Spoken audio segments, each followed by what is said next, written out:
कल हम लोगों ने शिव महापुराण में शिव पुराण के महात्म्य का दर्शन किया।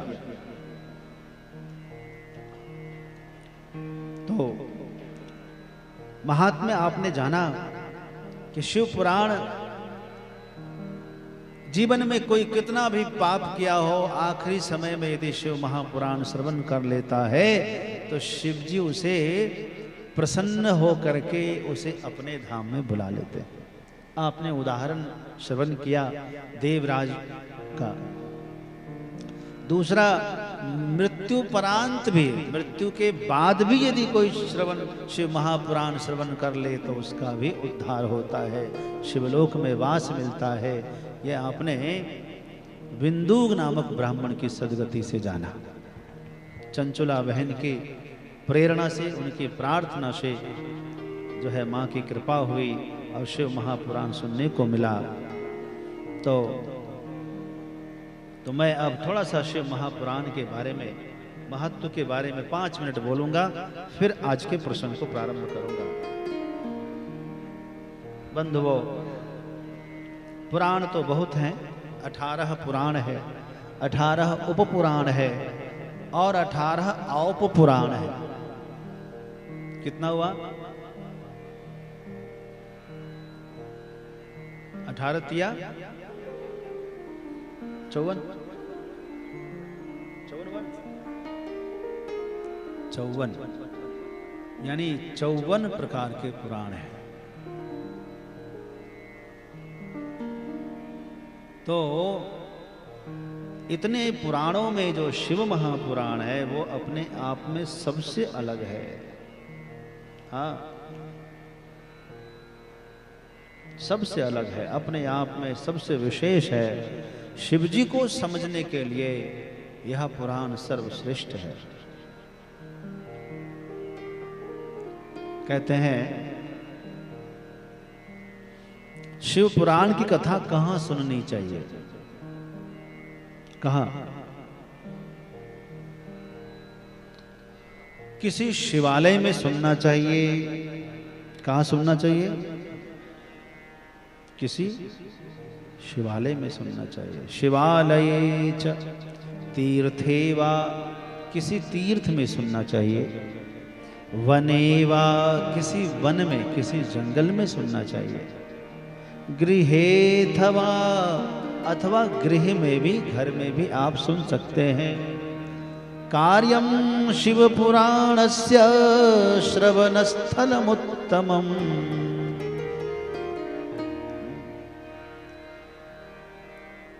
यह ओंकार तीर्थ है, शिवालय है। क्यों शिवालय है? क्योंकि इधर भी शिवालय है और इधर भी शिवालय। हम दोनों के मध्य में बैठे हुए हैं। आधे ज्योतिर्लिंग इस तरफ है, आधे ज्योतिर्लिंग इस तरफ है। ओंकार और ममलेश्वर,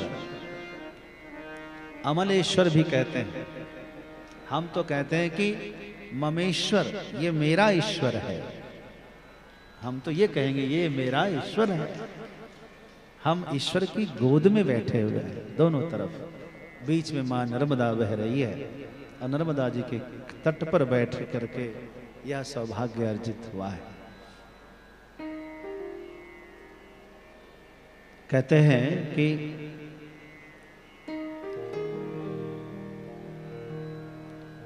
कैसे, कितना उत्साह होना चाहिए। बोले विवाहे यादृशम चित्तम तादृशम कार्य में वही। एक कन्या के विवाह में, चाहे पुत्र के विवाह में जितना उत्साह आपका होता है, जितनी तैयारी आप करते हैं, उतनी ही तैयारी से शिव महापुराण को श्रवण करना चाहिए और इसका आयोजन करना चाहिए। सबसे बड़ी बात बताऊं, चाहे यजमान हो, चाहे श्रोता हो, चाहे वक्ता हो, अन्या चिंता विनिवार्या सर्वा शौनक लौकिकी। सबसे बड़ी बात तो ये है कि अन्य सारी चिंताओं को छोड़ना होगा। जब आप शिव महापुराण को श्रवण करने बैठें, चाहे आयोजन करने बैठें, चाहे कथन करने बैठें, तीनों के लिए एक ही है अनुशासन कि समस्त चिंताओं को छोड़ देना चाहिए। और जब आप शिव पुराण सुने तो पहले दंडवत प्रणाम करें।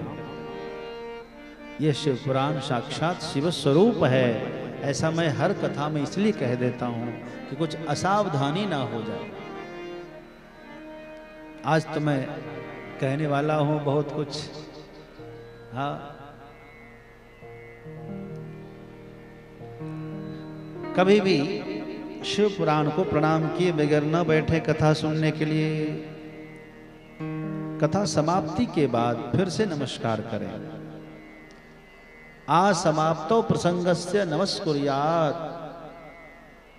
अच्छा, शिव पुराण के बीच में किसी को नमस्कार नहीं करना है,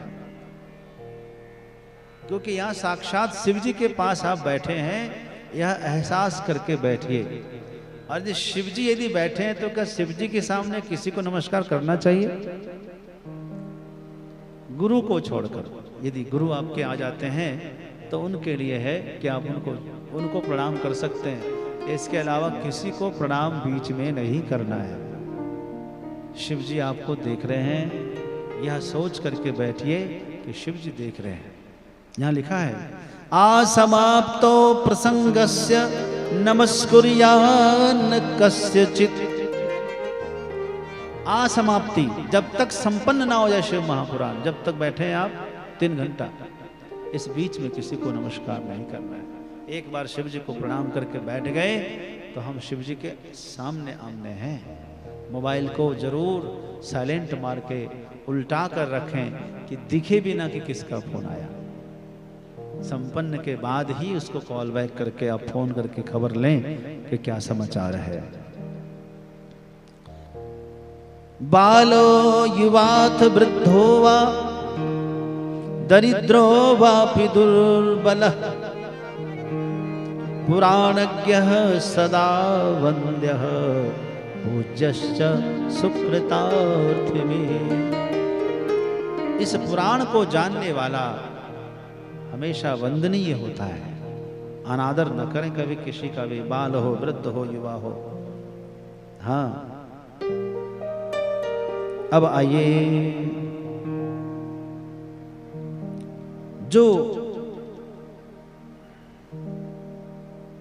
पुराणज्ञः शुचिर्दक्षः शांतो विजितमत्सरः साधु कारुण्यवान वाग्मी वदेत पुण्य कथामिमा। शिव महापुराण कौन कह सकते हैं?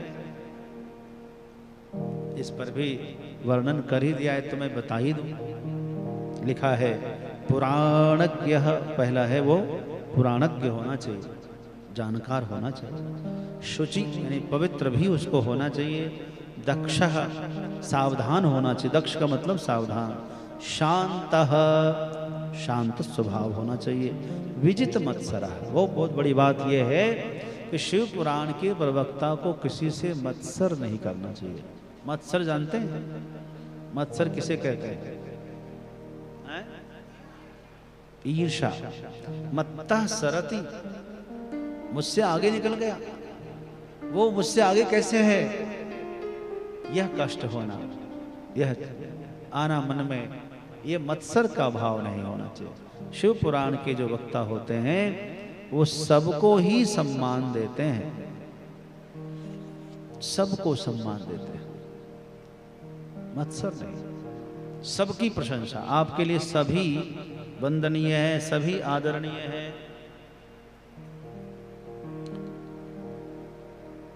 इसलिए मत्सर का भाव नहीं होना चाहिए।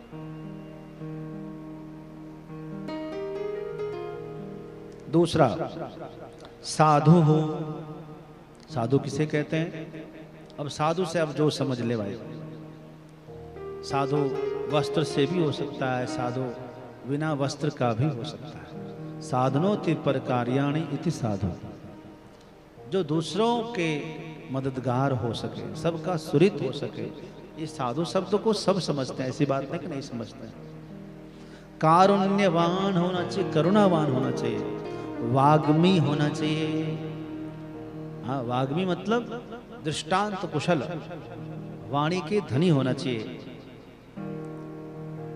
वदेत पुण्य कथा मिमाम, हो गया।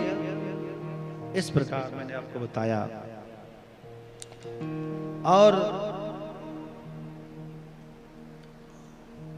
शिव महापुराण में सहायार्थ ब्राह्मण होना चाहिए, विप्रदेव होना चाहिए। यहां लिखा है कि वक्तुः पार्श्वे सहायार्थम अन्यः स्थापयस् तथा विदः पंडितः संशयच्छेत्ता लोक बोधन तत्पर।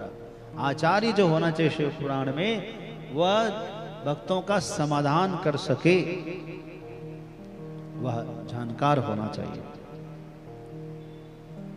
आइए अब थोड़ा आप लोगों के बारे में बता दें। हम लोगों ने अपने बारे में बता दिया, आप लोगों के बारे में बताना जरूरी है ना, कि आप लोग योग्य हैं, कितना है, कैसा होना चाहिए। असंपूज्य पुराणम ये यथाशक्त्यायुपायनैः शृण्वन्ति मां कथां मूढ़ा स्युर्दरिद्रा न पावना। कहते हैं कि शिव पुराण की यथा श्रद्धा भक्ति पूजन करना चाहिए। यदि पूजा नहीं किया है ना, अब पूजा का मतलब यहां लिखा है कि यथाशक्ति और उपायन है। उपायन मतलब साधन, कुछ न कुछ द्रव्य भेंट करके प्रणाम करना चाहिए। यथाशक्ति लिखा है, अपनी शक्ति श्रद्धा अनुसार। ये नहीं कि है जेब में पैसे तो हैं लेकिन निकल ही नहीं रहा। शिव महापुराण सुनते समय इस बात का ध्यान रखें। लिखा है यहाँ यथाशक्ति भेंट चढ़ाना चाहिए, यथाशक्ति फिर पूजन करना चाहिए, फिर कथा सुने आप। अब दूसरा एक वाक्य आपने जान लिया, कथा सुने तो शिव जी को प्रणाम करें और यथाशक्ति कुछ न कुछ भेंट भी आप चढ़ाएं। यथाशक्ति दान अवश्य करें। आइए दूसरा, कथायाम कथ्यमानायाम गच्छन्त्यन्यत्र ये नराः भोगान्तरे प्रणश्यन्ति तेषां दारादि संपदा। यदि शिव पुराण कथा चल रही हो और बीच में से उठे और आप कहीं चले गए, समझ रहे मेरी बात कि नहीं? कथा चल रही है और आप कहीं चले गए तो कहते हैं कि पुत्र आदि होने के बाद उसकी पत्नी अथवा यदि नारी है उसका पति भगवान के पास चले जाएंगे। कहाँ चले जाएंगे? हाँ, यदि आपने बीच में शिव पुराण को छोड़ा है तो आपके जीवन साथी आपको बीच में छोड़कर जाएंगे। अब मैं ज्यादा नहीं बोलूंगा, संकेत में बोल रहा हूं, समझ लेना। समझ गए ना? एक आदमी ने मुझे कहा, कौन थे पता नहीं, अभी अभी 2-4 दिन पहले की बात है, हमारी धर्मपत्नी चली गई छोड़कर। ऐसा लगता है कि हमने शिव पुराण को बीच में छोड़ा होगा। आपने मुझे कहा, आपकी कथा मैंने सुना है, तो सच बोल रहा हूं, ये बात सत्य है।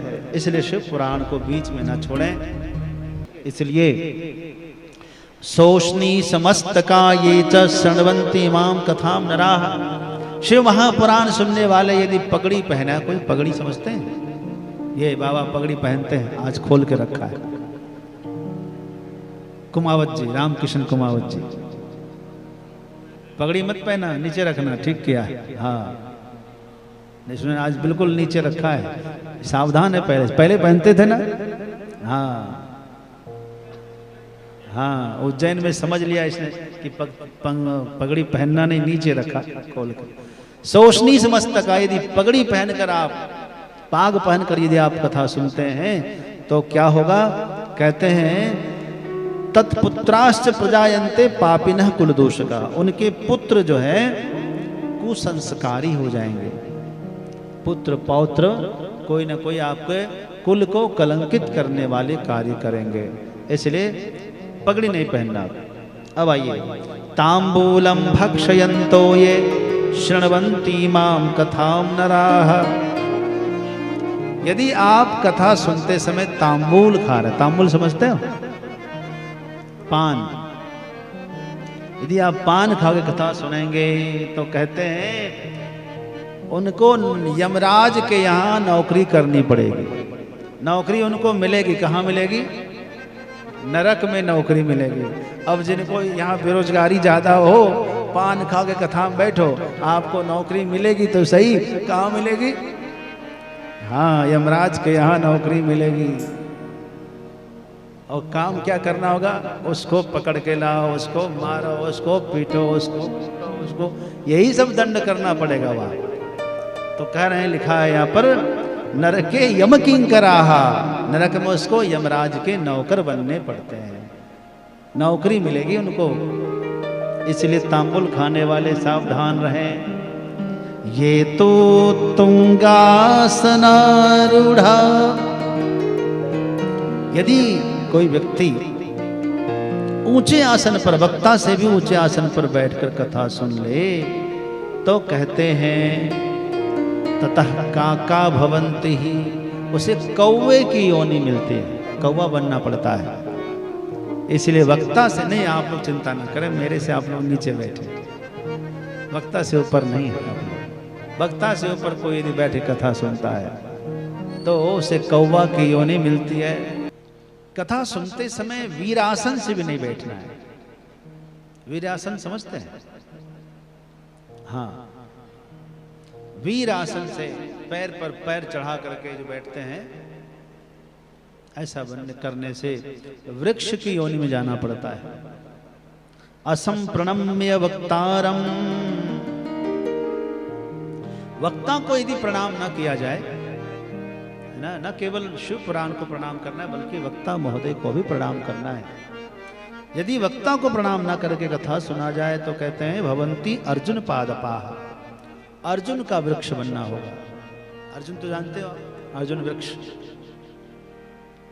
अनातुरा शयानाय शृण्वन्ति माम कथाम नराः, जो स्वस्थ होकर भी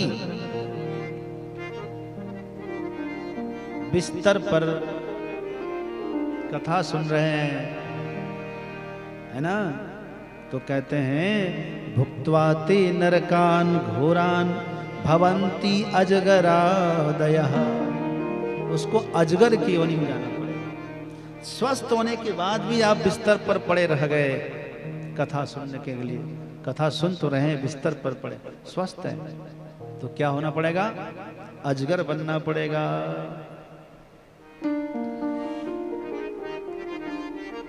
वक्तुः ये निंदन्ति वक्तारम कथाम च, यदि शिव पुराण की कोई निंदा कर रहा है तो कहते भवन्ति शुनका, क्या बनेगा? शुनक यानी कुत्ते की योनि में जाना पड़ेगा उसको, दुख भोग करके कुत्ते में जन्म लेना पड़ेगा उसको। इसलिए शिव महापुराण की निंदा न सुनना कभी, न कभी करना, भूल के भी नहीं करना। उसके बाद कहते हैं कथायाम वर्तमानायाम दुर्वादम ये वदंती ही, कथा चल रही हो शिव पुराण की और उसी समय एक दूसरे को झड़पने लगे, समझ गए, गाली गलौज करने लगे। किसी को भी यदि आप गाली गलौज करने लग गए, ऐसा यदि आप करते हैं तो कहते हैं वो क्या बनेगा? भुक्त्वा ते नरकान घोरान भवन्ति गर्दभादयः, उसे गधा बनना पड़ेगा, गधे की योनि में जाना पड़ेगा। इसलिए भूल के भी क्रोध आ जाए, एकदम सांस को रोक के पहले प्राणायाम कर लेना। प्राणायाम करने से आपका क्रोध शांत होगा। किसी को भी क्रोध आ जाए और शांति ना मिले तो क्या करना चाहिए? तुरंत बैठकर 2 मिनट ही प्राणायाम कर लो, सांस को रोक करके भगवान का नाम 10 बार, भगवान का इधर से 10 बार, इधर से 10 बार 2 मिनट तक प्राणायाम कर लीजिए, क्रोध तो आपका चला ही जाएगा, पुण्य और आपको मिलेगा, शक्ति आपको और मिल जाएगी, सामर्थ्य आपको मिल जाएगा। तो क्या करना चाहिए? क्रोध आए तो क्या करना चाहिए? प्राणायाम करना चाहिए, सांस लंबी लंबी लेकर के रोकना चाहिए, अंदर भी रोके बाहर भी रोके, प्राणायाम करें। और नहीं तो कथा में यदि आप किसी को गाली दे दिए तो क्या हो जाएंगे? हाँ, मैंने नहीं कहा, आप स्वयं बोल रहे, बोला करिए जब मैं पूछूं तो। कदाचिन्नापि शृण्वन्ति, अब यदि इस डर से कोई शिव पुराण सुने ही ना, कि इतना कठिन है कौन सुने, बड़ा लफड़ा है भाई, यदि इस डर से कोई कथा ही ना सुने तो कहते हैं कदाचित, कभी भी यदि भागवत ये शिव महापुराण कथा ना सुने तो कहते हैं वह व्यक्ति वन सूकरा, जंगल में शूकर बनेंगे, सुअर, जंगली सुअर बनेंगे। इसलिए ऐसा नहीं करना चाहिए। जीवच्छवो निगदितं शतु पाप कर्मा, यो न शृणोति सुकथा वचनम न किंची। देवता लोग भी उसकी निंदा करते हैं। हाँ, अब आइए, यदि कथा चल रही हो तो यदि और कोई व्यक्ति उसमें विघ्न करे बार बार, ये कथा नहीं होना, ये कथा कैसे भी बिगड़ जाए, हैं? कैसे इसमें विघ्न कर दें। यदि कोई व्यक्ति विघ्न करता है तो आप चिंता मत करो, वो व्यक्ति गांव का सुअर बनेगा। क्या बनेगा? गांव का सुअर बनेगा। कोट्यब्दम नरकान भुक्त्वा भवंती ग्राम सूकरा, करोड़ वर्ष नरक में रहेगा, उसके बाद वह गांव का सुअर बनता है। इसलिए विचार करके प्रीतिपूर्वक कथा को श्रवण करें। श्री गणेशाय नमः कहना चाहिए हम लोगों को हाथ जोड़कर। मनोरथो, बोलिए, मदीयोऽयं कर्तव्यः सफलस्त्वया, निर्विघ्नेन सुसंपूर्णं कथा श्रवण मस्तु में। यह निर्विघ्न से हम कथा सुन सकें, ऐसी शक्ति प्रदान करना प्रभु। बारंबार प्रणाम करना भगवान को। हाँ।